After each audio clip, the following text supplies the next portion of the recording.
Hey yo, it's your boy Pharoahe Monch. Right now, you are locked into Montreality.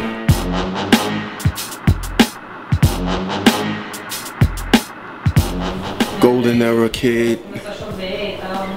Was out during that era in a group organized Confusion. Did 3 incredible albums in that group. Went solo. Emerged in the raucous era with the Internal Affairs album and Simon Says record.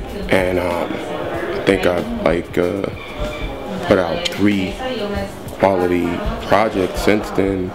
The last one being the w.a.r. album.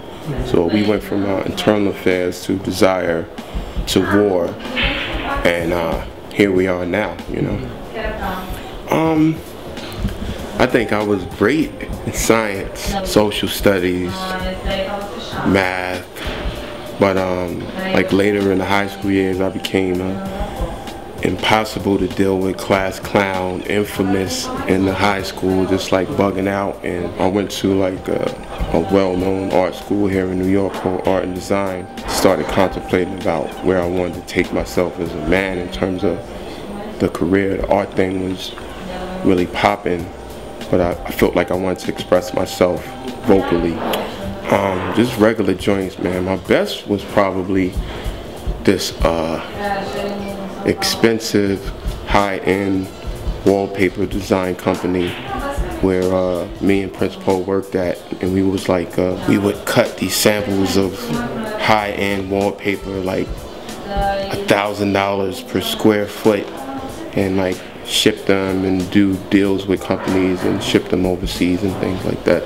You know, we knew at the time, like, you know, don't waste your money, you know, be smart with your money, but it's just natural things that you need to do. I never was one to really go crazy, but you know, just bills and stuff that you need to do coming up. It was just good to take care of like family and do shit that we were struggling with.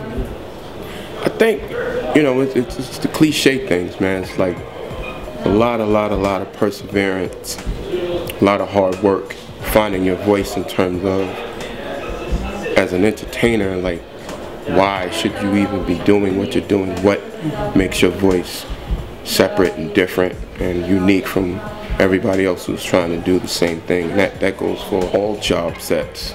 You know, you want to stand out. 9 to 5, you want your bosses to see that you're unique to the company. You know, same thing with hip hop.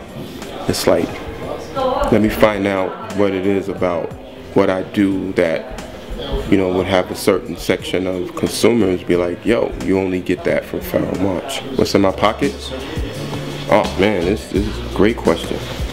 My pocket right now is something that stays in my pocket all the time, because I'm a chronic asthmatic, which leads me to the w.a.r. record and Still Standing joint with Jill Scott. Epic video. She flew in from out of the country, and it's like me as a kid, but it's real cinematic and it's real heartfelt. So please, if you haven't seen Clap or Black Hand Side with Styles P, this is the 3rd installment, Still Standing with Jill Scott. Check it out. Beats right now, just like a couple of cats are throwing me joints. I'm working on a new project that's called Rock versus Disco, and a lot of rock joints. Yeah, so a lot of beats. I just did a song for Marco Polo for his up-and-coming album Port Authority 2. I just been listening to the verse over and over because it came out really crazy. So we just toured Australia, me, Jizza, Jean Grey, crazy. And they have like some of the most brilliant tattoo artists over there. I was trying to get something done, but I didn't have enough time. Mine's are pretty symbolic. I got Scorpio for my sign with Dad. My pops passed away. I came home. My mom was like, how you gonna play me out? So I got a mom on the other side, and then I got Eye of Horus on the neck. Too many people. It's too many. It's I could just start running off names and keep going for an hour. D'Angelo, Bilal, Georgia and Mojo, Genius, Nas, Raekwon. I think of late, like, it's just always been a lot of energy since Organized Confusion, but of late, it's been like super hype. Like, we come out with the rock joints and try to get the crowd as amped as possible, and then we go into a set which is really for the educated Pharoahe Monch fans. So if you the cat in there and you know the catalog, we've been taking it back pretty far. So if you come to a show, expect to see, you know, a joint that maybe you wouldn't even thought I would have threw into the live show. We try and switch that up from night to night. I mean, Organized, man, it was just like, you know, a dream happening, like unbelievable to choose a career, set out to do it, and then become professional. You're getting paid to tour, and it was incredible, man. We was on the road with O.C., you know, basically doing a United States tour. Where do you start? I mean, I could pull out 100 stories, but one of the illest ones was I was touring with M.O.P. We had a night off in Sacramento, bored, nothing to do, wasn't a lot popping in the city, and we found this karaoke bar.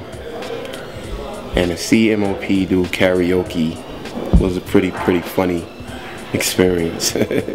I'm just generally highly motivated musically, and I'm meticulous about what I do, so I strive for perfection in that regard. And then health-wise, I try and eat right and stay in the gym. My day starts off day one in the gym, trying to get motivated for the rest of the day, get my breathing right and my health right.